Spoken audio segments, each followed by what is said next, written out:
బలవంతుడా మహాశూరుడా పలు శోధనలలో నా తోడై నా కుడి పార్శ్వమందుండి నావే.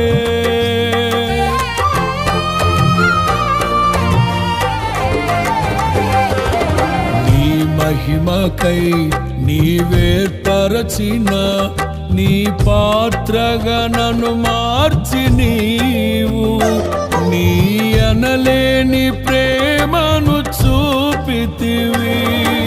నీవే నీవే నా విజయం.